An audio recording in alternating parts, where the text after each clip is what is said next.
Good morning. We're on the phone with Lisa Ackerman here from TACA. Welcome to Let's Talk Autism with Shannon and Nancy. I'm Nancy Alspaugh-Jackson. I'm Shannon Penrod. And as I said, we have our good friend Lisa Ackerman here, Executive Director of TACA. And we're going to have a big announcement here about TACA because it's no longer what you once knew, our viewers, as Talk About Curing Autism. Lisa, tell us about the new name change. Hi, guys. Hi. Welcome to the show. Oh, I'm glad to be here. Sorry about the mess behind me. I see a stack of papers and books that I need to read. That shows you're a busy person and intelligent. Don't you read all those things on Facebook? And if you swear, it means you're super intelligent. That's all. I don't know about that. It's just coffee and wine, depending upon the time of day. But yeah, here I'm excited to announce the new name of Talk About Curing Autism is changed now to the Autism Community in Action. And I'm thrilled to come on your show, Autism-Live. You guys have been friends forever, and share all the good news with you. Yeah, tell us why you changed the name and what the significance of the new name is. Yeah, the TACA name came about when we sat in my living room with about 30 families in 2000. And our whole goal was to move towards a cure for autism in alignment with Cure Autism Now. Now, as you know, that's part of Autism Speaks. And what we have found is we would get calls for research money and emails on a regular basis to receive funding. So rather than have confusion, we want to really talk about what we do. And the Autism Community in Action really describes who we are perfectly. Yes, what do you do? What is your mission? So everybody knows once again. Oh, our mission, I love it. We have it right here to provide education, support, and hope to families living with autism. And we're just thrilled what came along with the new name is our new mission statement, but also our vision and our values. And I'll send this off so you have it. I love when I look at this because it really encapsulates who we are, and our vision is for every person diagnosed and living with autism to lead an independent life. It's a much bigger goal than we ever had before because our goal is for every person with autism that needs help, they get help, but also to live their dreams and their hopes so they can have a meaningful quality of life. I love this new title. I said to you yesterday, I said, you clever woman, because it does fit exactly what I think you do and have been doing.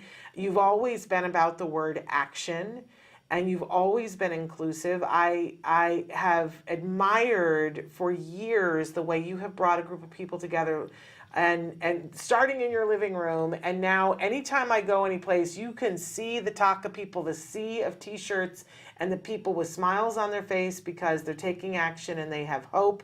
And I love that it still spells out TACA, so that we don't have to all switch our way of thinking, we don't have to go do something else. We can still call it TACA, but the core of it now, I think, fits exactly what you guys have been doing. So you clever woman.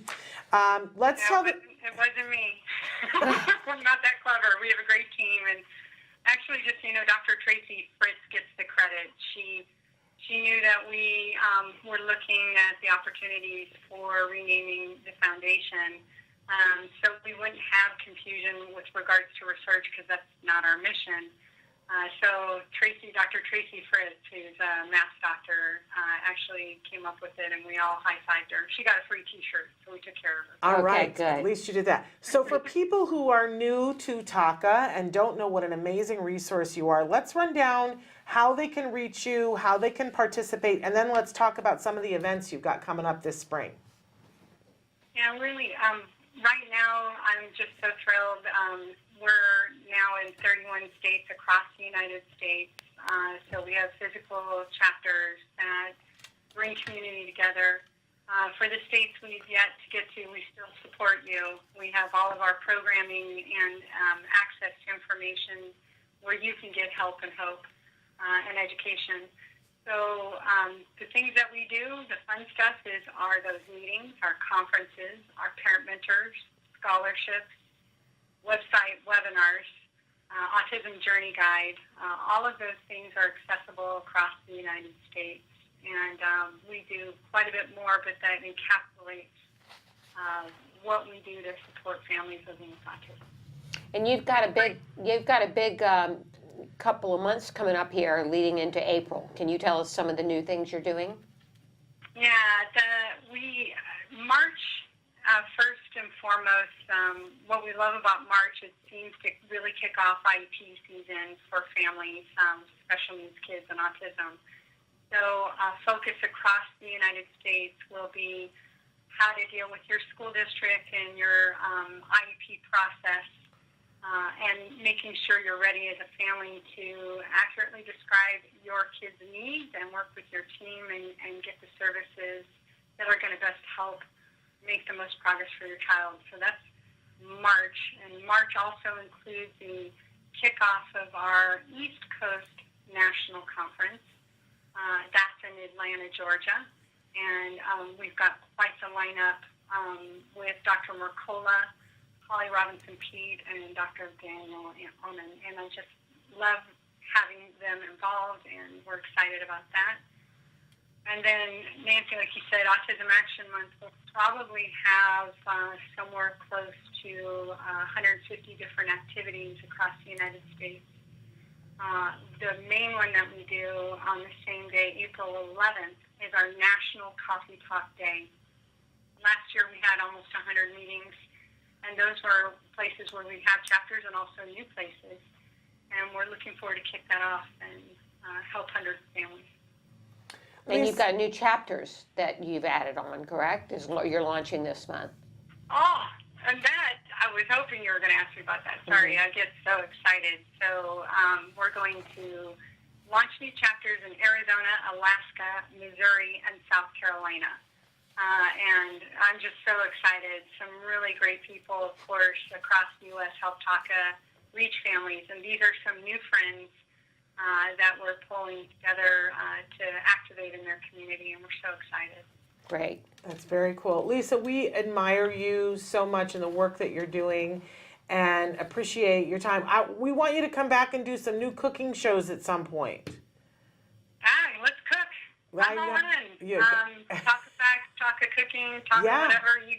It's time. Sign me up. We gotta work out some new dates to film. Yeah. Because we Well, I would love to know from autism-live friends, what kind of things they want to make next. I've got a list that I keep, a running list of food that we've converted from good old cookbooks that sit all stained in my living room and in my kitchen.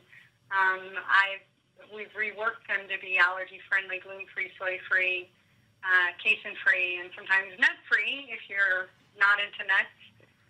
So we do a lot of different recipes, but I'd love to know from the autism-live community what they would like to see next. All right, we'll put the call out to them.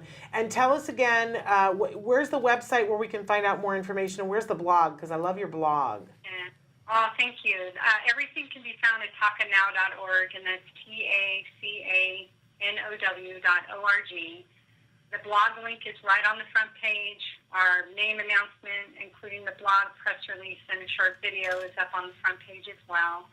And how to find our conference, our new chapters, and free services are all there too. Okay, great. Thank you so much, and congratulations Lisa. on the new name. Congratulations on that. And as always, thank you. I really appreciate you both so much, just helping us get the word out and sharing, how we want to help even more families. So thank you both. You're welcome. Our pleasure. Our pleasure. Take care. Bye-bye, Lisa. You too. Bye-bye. Bye. Love Lisa Ackerman. Yes, and the new name is fabulous. Isn't it really it? does. Makes great sense. Yeah, it makes great sense. I think, ends a whole lot of, like she was saying, the misconception about research, but ends a whole lot of other conversations as well. It's very in keeping with what they're doing. Yeah. So you gotta love that. All right. It's like everybody, because you guys got a new name this year too. Yes, we did. We and are so, now Autism Care Today. which is still the ACT. Yes. But you guys got a new logo too, which I We did. really like. I really like your new logo. So in any case, a lot going on today. We forewent in the news so that we could have Lisa, More because we guests. thought that was the news. Right. For today. So we're going to take a short break, and then when we come back, we're going to be joined by Angeline Low from Apt Fitness. Yeah, Inc. a fitness expert in autism, so there you go. specializing in autism. Stick So with we'll us. be back, of course. And does that infuriate you a little bit? Well, I don't really get so infuriated. I just kind of get aggravated that society is not more aware of the different types of autism on the spectrum. Because people say, "Oh, I like Big Bang Theory," and then I tell them, "Well, Sheldon Cooper is autistic," and then they say, "But he's not like Rain Man," and I have to explain to them, "Well, it's a broad spectrum." So not only are you a Florida paralegal and certified in all kinds of personal training, but you're also single-handedly re-educating the world about these, these archetypes that they have in their minds. But I appreciate it because you're creating a better world. Let's talk a little bit, though, about you as a child and how you found fitness to be something that helped you. Well, my father was in the military, so ever since I was old enough to stand on both legs, he just had me starting with soccer. I did racquetball, gymnastics. I did almost every sport imaginable, and I only saw him a couple days a year because he was in the military, and that was how we spent time together, as we bonded through fitness, and he just ingrained it in me. So throughout my life, every time I did exercise, even when he wasn't around, I just always felt like I was bonding with my father. And then when I met my co-founder of App Fitness, he was a manager of a gym in Miami, and he noticed that I would spend about 7 hours a day at the gym. And at the time, of course, I knew I was autistic, but I didn't exactly understand why I felt so much better. But the doctors explained to me that it was allaying the stimming, and that it was acting as sort of a medication, which, I think is great, because medications are a lot overprescribed, and they also are very costly, so some of them are not accepted by the insurance company.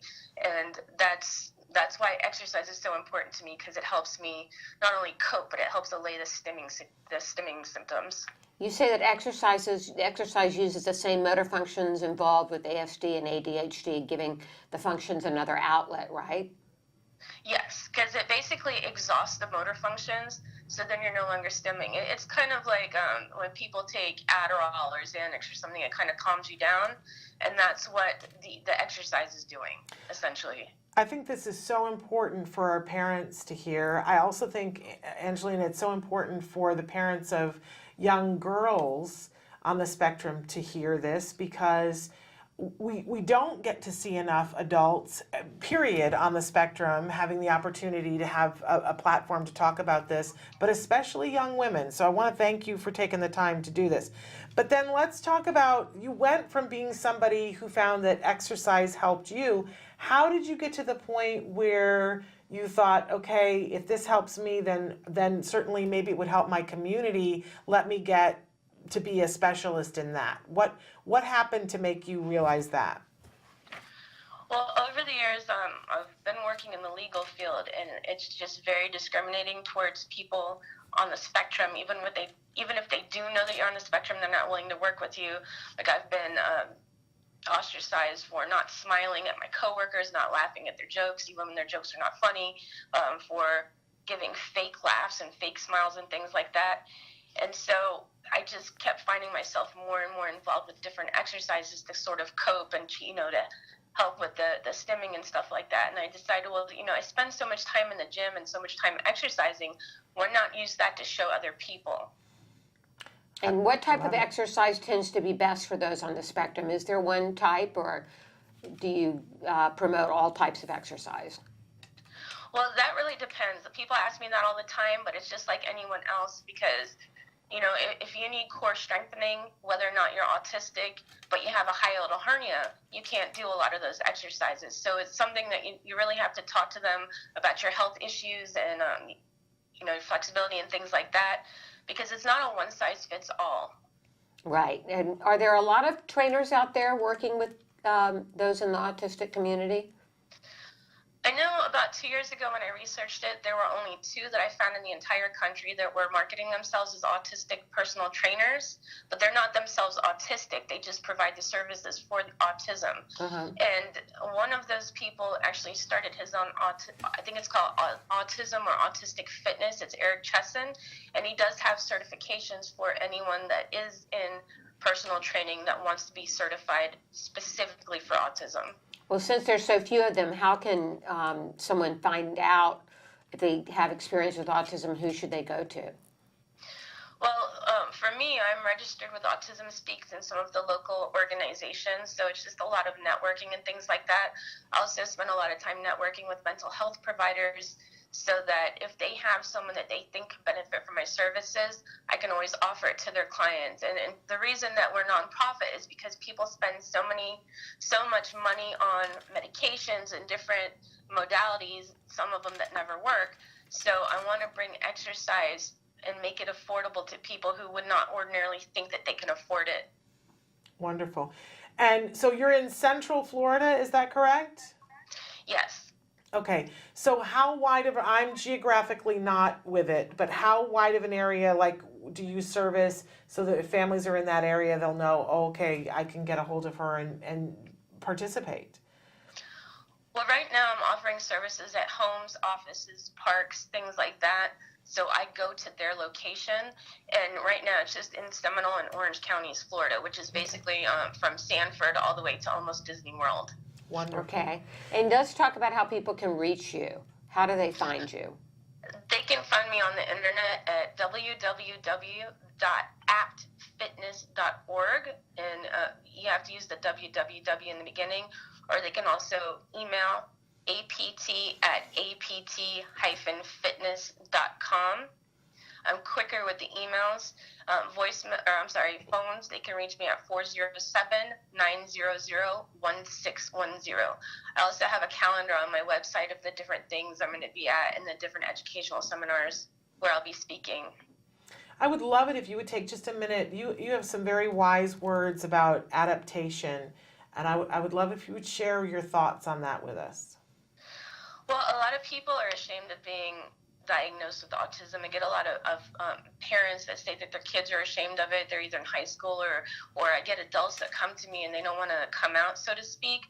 And I try to explain to them that they don't have to necessarily disclose that they're autistic, but at the same time, they can't have expectations that people are going to want to accommodate them. You know, if you see someone in a wheelchair, you know that that person needs some sort of accommodation, but you can't look at someone and say, oh, they're autistic, so let me know how to accommodate them. And I mean, it's just, I'm not saying that we should, become different people, but there should be some sort of level of adaptation. It's just like Charles Darwin, for us to survive, just like any species, there is some form of adaptation. We can maintain our true identities while blending into society. And then also Irving Goffman had this sociological theory, dramaturgy. It's how we choose how we want people to react around us. If we learn to blend with society, then the more willing society is to accept us rather than fear us and think, oh, we're abominations, or, we're something that they just have very negative perceptions of us. So if more of us actually stood out and said, you know what, I'm autistic and I'm doing this and I'm doing that, then less people would think that, they would more likely retract that negative stigma. Right. I think you're an inspiration to a lot of folks, Angelina, and especially to the young girls in our community and their parents, because we need more role models like you. Thank you. And so Apt Fitness, and if you're in Central Florida, and what a great way to add something to your child's life that helps them on many different levels. As you've said, this can help with ADHD, depression, anxiety, and other cognitive and neurological conditions, but additionally it can help with some of the different things that come along with autism. Again, the website, is it apt? No, that's the email. What's the website, Angelina? It's www.aptfitness.org. And also my services are for families too, so it's not necessarily just for the person with a diagnosis of autism, it's also for the families because some parents and siblings understand that sometimes it's a little bit difficult to interact with their family members. So I show them some group exercises and things they can do to have positive communications and positive interactions with each other as well. Do you think you're ever going to do like a line of videos or something? Because I got to tell you, you're exactly what I need right now, honestly. And I wish you were in Southern California, because I would be like, can I have an appointment tomorrow? But maybe, you know what I want right now, and I've been looking for and I can't find it? People sell workout DVDs, and I don't know how to put a DVD into our TV system anymore. I don't even know how to do that, because I'd have to open up the Xbox, and I don't know how to do that. I'm waiting for somebody to put things that you can stream on your computer or your phone or onto your smart TV that I can subscribe to. So, Angelina, I'm just going to throw that out to you. If you get around to making a couple of, don't make a DVD, but stream it for us, and I'll subscribe. How's that? Okay. Yeah, I'm actually working on more videos for the YouTube channel, and we do offer online personal training, but the online options are more for people that are more disciplined, that don't need to, that are self-motivated. Well, that's not going to work. So you're for on me. YouTube? Are you on YouTube then? Yes, but I don't have a whole lot of videos up Okay. yet. But I am working on it. That's one of my goals this year, is to get everything up and running. Right now, I'm just focusing on networking with mental health providers. I also have massage therapists, attorneys, different people that can offer services to people with autism. That's great. You're a nonprofit, correct? Correct. Yes. Okay, very good. Wonderful. All right, Thank well, you thanks so for much for being joining with us. us. Thank you for having me. All right. Bye-bye. Good luck. Bye. Yeah, I wish she was in Southern California. But I'm gonna look up her YouTube channel. All right, we're gonna take a break, and then we have our third and final guest who's gonna be joining us here in the studio. Stephen Wood is gonna be with us. He is a special needs trust lawyer. Yes, which a lot of people glaze over when I said earlier, that's when we all go, I don't want to talk I don't about want to that. talk about this, right? But it's a necessity to talk about. Very It is a important. necessity. We're going to do it in little bits so that we don't make me or anybody else be paralyzed, and we'll try to make it as fun as possible. That's right. I always want to promise ice cream after we talk about these things, but we'll try to come up with some reinforcer for you. So we'll be back with Stephen Wood. All right, stick with us. And we're back. Yes, we are. Yes, and as promised, we have yet another guest today joining us. We have Stephen Wood. He's the founder of Wood Law Offices, Wood Law, with offices in Newbury Park and Orchid, California. Now, this is a bit of a mouthful. You're a State Bar of California certified specialist in estate planning, trust, and probate law. That's right. I'm going to make Nancy say that 3 times fast for a warm-up for the show. That's a mouthful. It is a mouthful, yeah. Yeah, and you have helped hundreds of families plan for their special needs children. You're an expert in this field, so that's what we're going to talk to you about today. Great. All right, first of Looking all, forward what to is a certified specialist? So a certified specialist is somebody who's taken a second bar exam and been recommended by their peers, so other attorneys, as an expert in their practice of law. Okay. So you're a glutton for punishment. You've taken the bar twice? Once wasn't enough. I wanted it twice. All right. Well, the end result is something that helps our community. So we need to find out what exactly is estate planning. Great question. So a lot of people, they come into my office and they think, well, I don't even know if I need an estate plan. I just need a trust. Okay. Well, estate planning, it's not just for rich people. Sometimes people, they focus on that word estate and they think of Oprah Winfrey in Montecito with her estate. But estate planning just means estate means all of your assets. So your car, your home, if you own a home, your cash, your retirement accounts, all that stuff. It's about planning for what will happen to that in case you become incapacitated or upon your death. So a definition that I like with estate planning is one I've heard before is it's about 3 time periods: now, incapacity, and death. It's about planning for controlling your assets while you're alive and well, taking care of yourself and your loved ones if you become incapacitated. Then upon your death, it's about giving what you have to who you want and when you want. And it's about accomplishing all the above while avoiding court involvement, so probate court. Yeah, if you don't have an estate plan, what's going to happen? So that's a great question. If you don't have an estate plan, the state of California has one set up for you. Okay. So everyone needs some level of estate plan. Because if they don't have one, they're on the default plan. So that's probate court.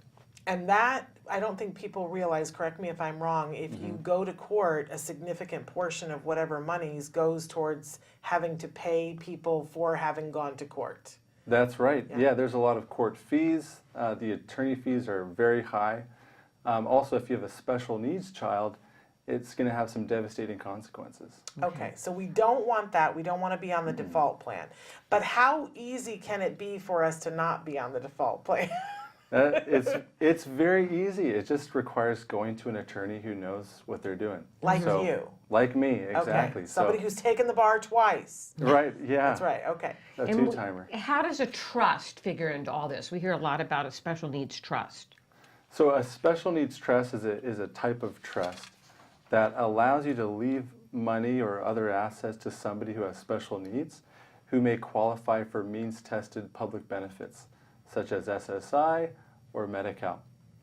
Because if you have too many assets, the person who's on those benefits will not qualify for them anymore. Right. So that's the problem. So if you have a special needs child, a child who has autism, for example, and you leave them a bunch of money, they're probably going to lose their Medi-Cal, they're going to lose their SSI, or other benefits that they have to help them with their rent or other things like that. But we can come to somebody like you and figure out a way that it does work with all of those things. So we could leave money to our children, we just need to have it in a certain way, correct? Exactly. So when you have a child with special needs, it's important not to give them money outright. You want to give it to them in a special needs trust. And a trust, by the way, just to define that term, there's three key players in a trust. There's a grantor, a trustee, and a beneficiary. So the grantor is the one who sets up the trust. The trustee is the one who manages the trust according to the directions that the grantor put in the trust document. And the beneficiary is the one who benefits from the assets in the trust. So just a simple example here of a trust. Let's say if I have $5 and I say, hey, I want you to take my daughter to ice cream, here's $5. So in that situation, who's the grantor? You're It's the both ways. grantor. I'm the grantor. Who's the trustee? I'm the trustee. You're the trustee because I gave you $5. Right? And I gave you directions. And who's the beneficiary? Your daughter. The child. Exactly. So that in its simplest form is the trust. Okay. All right. Well, that's a pretty interesting thing. Talk to us, because you've got all these terms here that I'm like, what's a letter of intent and how does it work with a special needs trust? So a letter of intent can be a very important document along with the special needs trust. It gives instructions to your trustee on how to manage the trust for the beneficiary. So for example, let's say and it's not legal directions on what their responsibilities are. It's more like, hey, what does the beneficiary like to do? Maybe the beneficiary is a hockey fan. So I want you to buy tickets for the beneficiary 3 times a season for an LA Kings game or something like that. Or the beneficiary, it's important for them to have contact with their siblings or their cousins, and maybe they live far away, so it's okay for you to pay for travel to see those family members. Okay. But you mentioned that's not necessarily legally binding. It's a letter of intent, literally, that you're saying, I would like for you to do it this way. Do you ever have problems where somebody doesn't follow the letter of intent? Well, it stems to finding a trustee that you trust who will follow that letter of intent.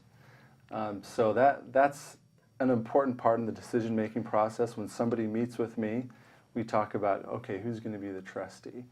And I tell them these are good qualities of a trustee. Let's go through people you know. So it's I would think of it then. It's almost like a transfer of values, saying this is what's important to me in this person's life, and then you transfer them to the person who's going to carry it out. Exactly, and that's particularly important when you have a beneficiary who can't advocate on behalf of themselves. Yeah. You want to give the trustee as much direction as possible. Okay. What does, we've heard a little bit about what a trustee needs to do. Who can be a trustee? So a trustee can be anyone. So it could be a family member, it could be a friend, it could be somebody that you really trust. Whoever it is, I mentioned trust. You got to trust your trustee. Yeah. That's the most important quality of a trustee is trust. What if you don't have somebody that you trust that you can think of that you would want to be a trustee? Or somebody who's, maybe you know people that you trust, but they're not willing. Because it's a little bit of a responsibility. It's a lot of work, yeah. Yeah. So even though there's no court involvement, people think, oh, it's a piece of cake, but no, it's still a lot of work. The trustee has a lot of stuff they need to do.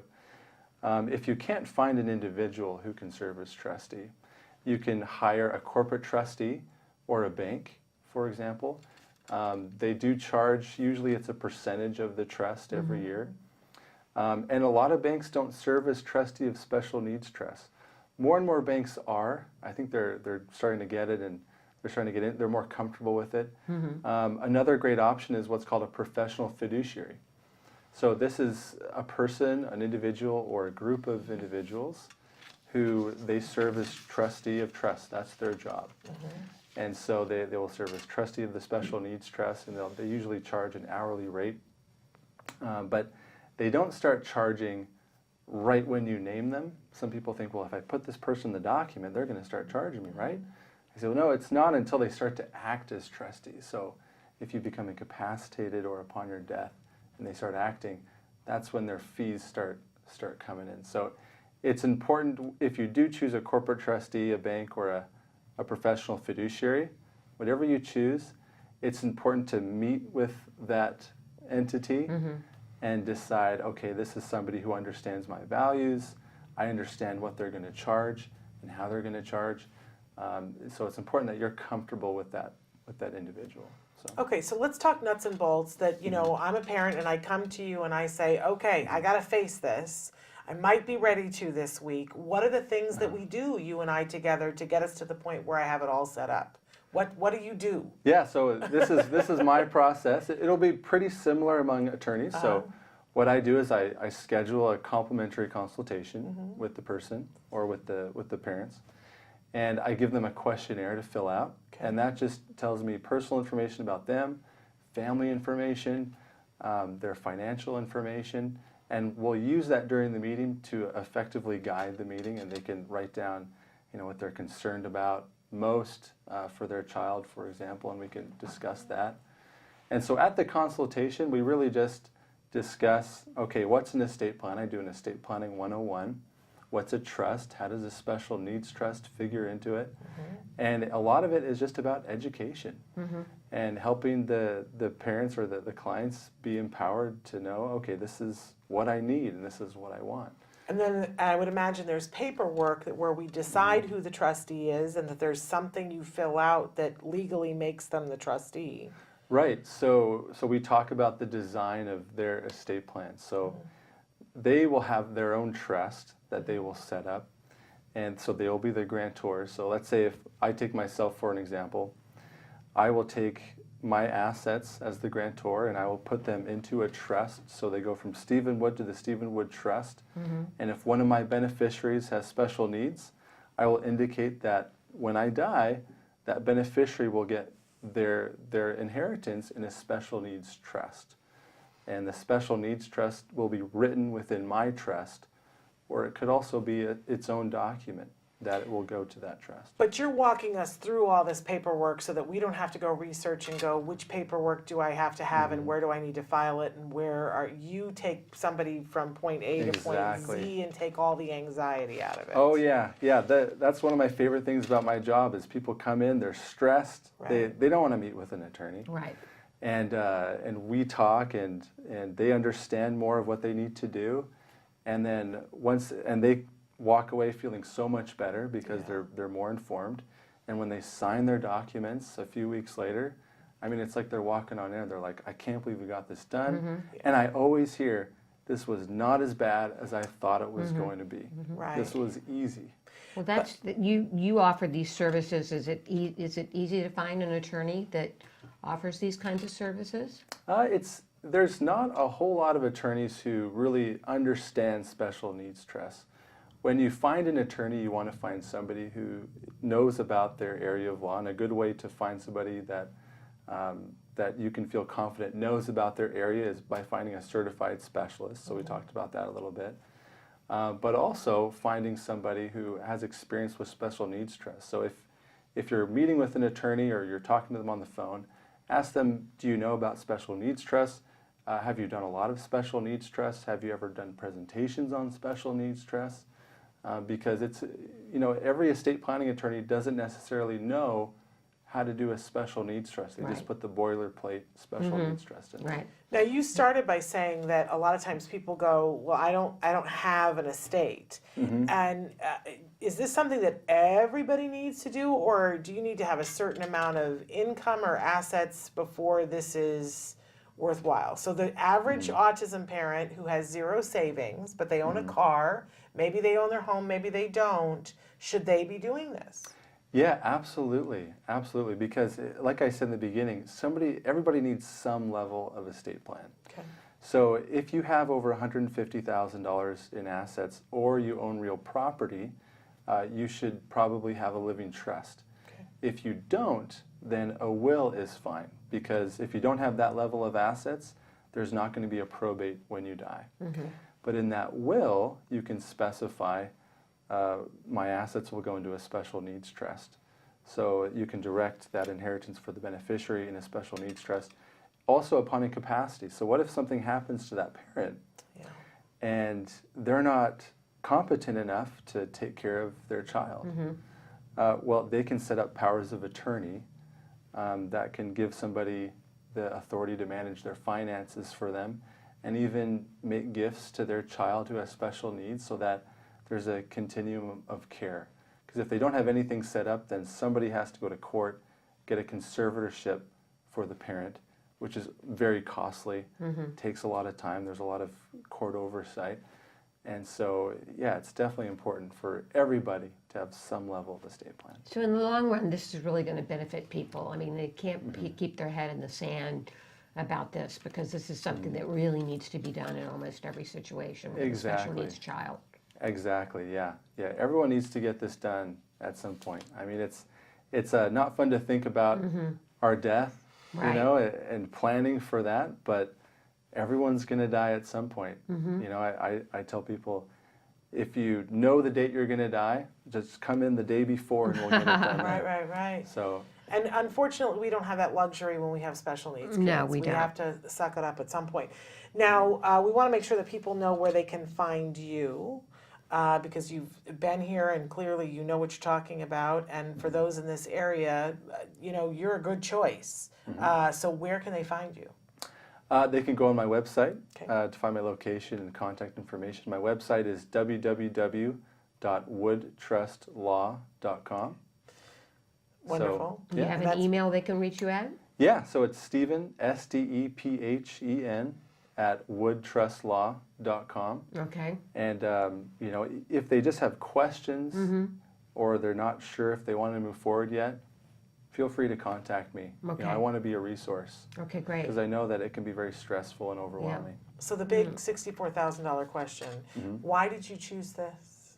Oh, that's a great question. So in law school, I took a wills and trust class like most law students do, and it really piqued my interest, and so I did some free legal clinics while I was in law school on estate planning.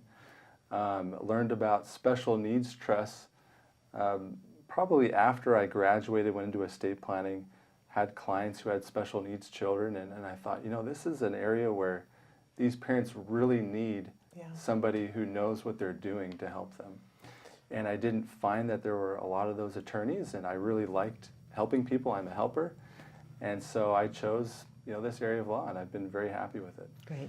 I always find it interesting what people find reinforcing. Yes, I know. The word that we use in the ABA world is, what's reinforcing to you, and how, and I was just saying this last week that I'm amazed. We did not choose to be in this community. Right. We were enlisted.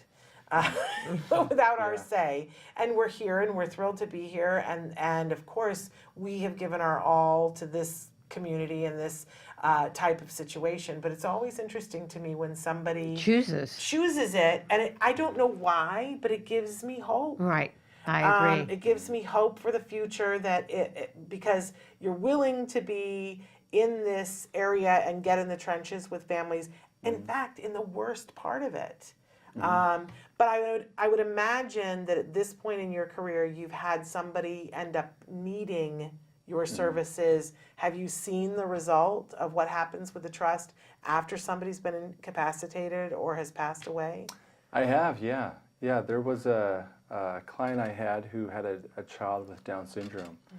And when they passed away and we were administering the trust, and the trustees in this case, it was the child's two sisters. If you have two trustees, by the way, make sure they get along. These two sisters, they got along very well. Okay, good. And it was awesome to see how they loved their brother and how they managed the money for their brother and made sure it was growing, made sure the brother got extra therapy that he needed, was in a good living situation. I mean, they were just the best trustees. And because they knew their brother, they knew what he wanted, they knew what he liked, they knew what he disliked. They were able to provide the best quality of life possible for him. And really, that's the major objective of a special needs trust, is about providing the best quality of life possible for the beneficiary. It's not just about not disrupting public benefits, which is sometimes what people focus on. Right. It's about providing the best quality of life for that beneficiary. Well, when you think about it, that parent who took the time to do the trust gave a gift to all three of their children because they made sure that their son was taken care of, but they made sure that the responsibility that was being visited upon the sisters wasn't overwhelming and something that they would, have their finances drained, have their their emotional. You were the sister of a Down syndrome young man, and you would have, if things had worked out so that he had outlived your parents. I know you would have been the uber on it sister, but it would have been nice. Had that been, you already had a child of your own, it would have been nice if it had been easier. Yes. Emotionally and financially. Right. That's the word I wanted, emotionally. Right. In any case. Well, All it right. sounds like this is something that obviously all people need to take a good, serious look at and have a discussion, and as I said, not put their head in the sand about it, but look at it with an open mind and in a positive way. Yeah, absolutely. Yeah. So your website again? At woodtrustlaw.com. So www.woodtrustlaw.com. All right. Okay. Well, we thank you so much Stephen for being Wood, here. for joining us. We've only got you. 1 minute left of Okay. the show, so if you wanna- don't mind, I'm going to ask you to stay here just while we close out the show. For sure. Yeah. You want to talk about tomorrow? What Yes, you've got coming up? big show tomorrow. We are having, Emily Island and her son Tom Island are going to be on the show to talk about what happens after schooling is done. So that Cliff piece, they're going to share information about what they did and what other people can do, no matter where you are in the age spectrum right now, to be making it so that there isn't this abrupt cliff. Then we're having Bonnie Yates, special education attorney, talking about IEP season, which is rapidly approaching. And then we have Alex Plank, Okay. who we were just talking Who about was on The Good Doctor. He was on The Good Doctor last week, played one half of the romantic couple, and Alex is going to be with us to talk about what that was like for him as a person on the spectrum, being on the set at Good Doctor, playing someone who had a type of autism that is not the same type of autism that Alex has. So I'm really excited that Alex is going to be with us to that'll talk be about really that. He's an interesting old to- friend of the show, and it's Yeah. really fun to see him thriving and getting some of the recognition that great. he deserves. So that Okay. all tomorrow, Good show. plus more, plus some mindfulness, and maybe even an autism in the classroom tip, and some Okay. questions. My Let's goodness. get it all. Get it all in. Get it all in with a shoehorn. Anyway, we're out of time, but I want to thank you, Nancy, and I want to thank all of our guests for being with us today. It's been great. So we'll see you tomorrow. Until then, give your kiddos a hug from me. And give yourselves a hug from me. Bye-bye. Bye-bye.